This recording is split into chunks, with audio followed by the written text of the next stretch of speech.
Imagine being 13 years old and already believing that your body is falling behind. Imagine thinking that if you're not shredded, not transforming fast enough, that you are failing. Not in school, not in sports, but in your own skin. That is what modern fitness culture has become. Filtered images, impossible physiques, before and after miracles. A world where health is no longer the goal, perfection is. And today, we have to ask ourselves a hard question. Is fitness making us healthier? Or is it quietly setting us back as a society? To understand the shift, we have to go back to the very beginning. In the early days of fitness, pioneers like Eugene Sandow, often called the father of bodybuilding, promoted functional strength. In his writings, such as Strength and How to Obtain It, Sandow emphasized training for daily life, health, and longevity. Exercise was never meant to make people look fictitious. It was meant to help people live better.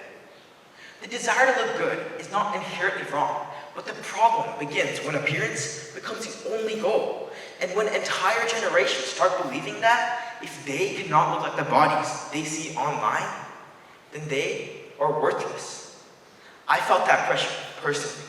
Like many teenagers, I started working out with simple goals.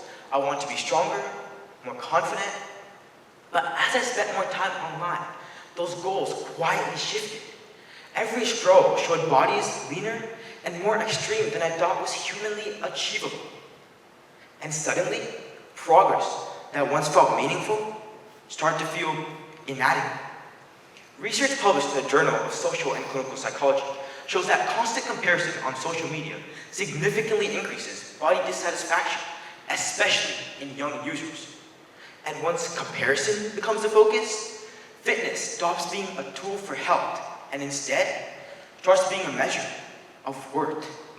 Open any social media platform today, and within seconds, you'll see bodies that look almost unreal. 800-pound deadlifts, 500-pound bench presses, teenagers with physiques that are unimaginable.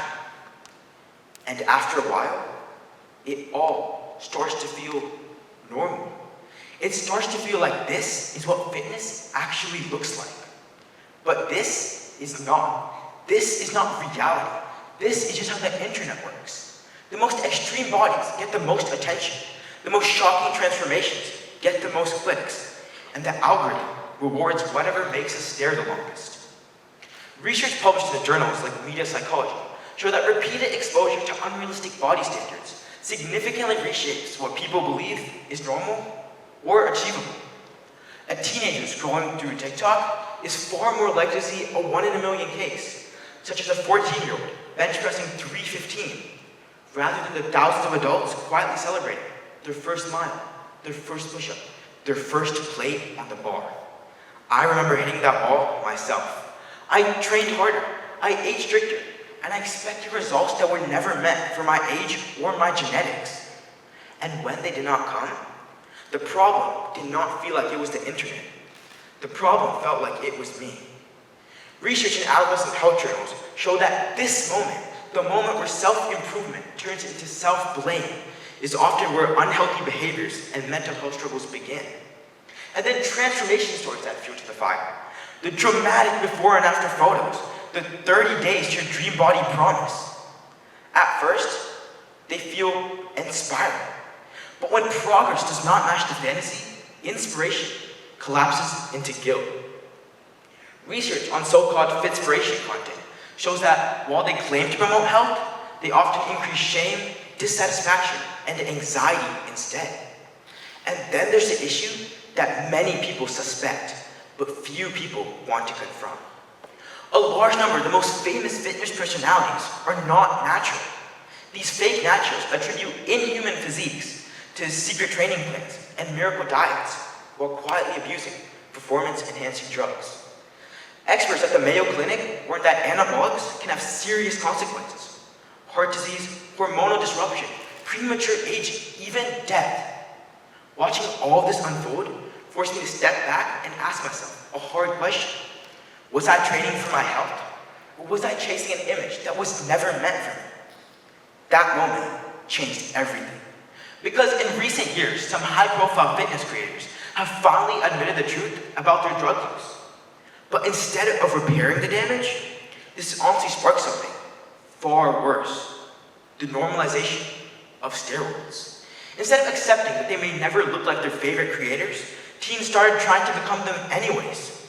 According to the National Institute on Drug Abuse, adolescents are increasingly experimenting with anabolics, often ignoring or underestimating the long-term health risks. A culture that once began as a tool for health has now become a pipeline towards illness.